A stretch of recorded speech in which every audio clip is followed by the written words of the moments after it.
रिश्तेदारी का होना भी अति आवश्यक है। अगर रिश्तेदारी नहीं होगी तो हम जंगल में खड़े एक पेड़ के समान अच्छे भी नहीं लगेंगे। हम अपने सुख दुख के अनुभव किस तरह से एक दूसरे से बांट पाएंगे। जिस तरह से एक अकेला चना भाड़ नहीं फोड़ सकता, उसी तरह से एक अकेला इंसान भी इस दुनिया में नहीं रह सकता। उसे अपनी रिश्तेदारी भी निभानी पड़ती है। रिश्तेदारी निभाना भी एक अच्छी बात है। चाचा, बुआ, आंटी, मौसी, बहन, भाई, ये सब रिश्ते सदियों से चले आ रहे हैं। इन सब का भी हमारे जीवन में एक अहम रोल है।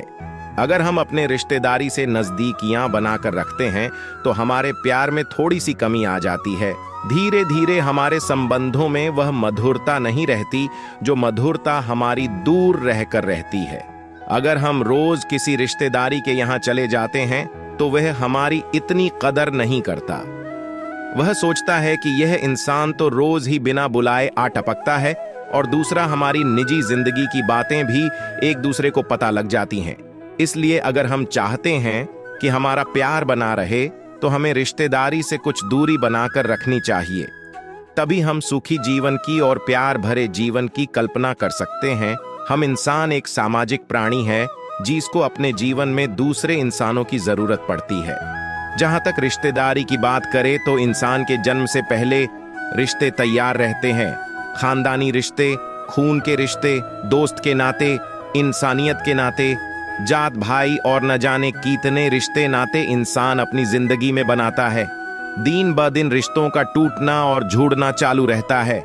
इंसानी रिश्ते जब कमजोर हो जाते हैं तब टूटते हैं, और जब मजबूत होते हैं तब टीकते हैं।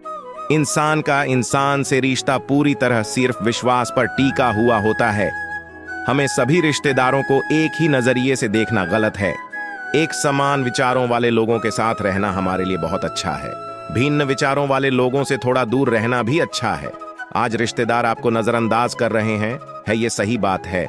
ये मेरे साथ भी कई बार हुआ है, लेकिन अब मैं भी रिश्तेदारों के नजरअंदाज कर रहा हूँ और उस दिन का इंतजार कर रहा हूँ जिस दिन उन्हें ये सब बताऊंगा।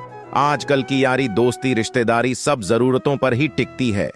जरूरत खत्म, रिश्तेदारी, दोस्ती खत्म। दूसरी बात यह हो सकती है कि लोग एक दूसरे तक एक दूसरे की गोपनीय बात पहुंचा देते होंगे। तीसरी बात यह भी हो सकती है कि लोगों के पास टाइम ही ना हो। चौथा कारण यह हो सकता है, जब मैं तुम्हें चाय तक नहीं पिला सकता तो तुमसे चाय क्यों पीऊं। पांचवा कारण, इंटरनेट ने सब कुछ इतना आसान बना दिया कि किसी को किसी की जरूरत नहीं। छठा कारण कि सब इतने आमिर हो गए कि पैसे से कोई भी काम हो सकता है। सातवां ये कि हैसियत बदल जाने से भी रिश्ते में दूरियां बनने लगती हैं। पिछले 10 सालों में एक पीढ़ी आई है जिनमें न जाने क्यों सारे रिश्तेदारों के लिए एक घृणा भरी हुई है। कोई रिश्तेदार घर में आए तो अपने कमरे में छुप जाने को कूल माना जाता है। कोई रिश्तेदार अगर अच्छे भाव से भी पूछ लें कि क्या पढ़ाई चल रही है तो बच्चों को गुस्सा आ जाता है।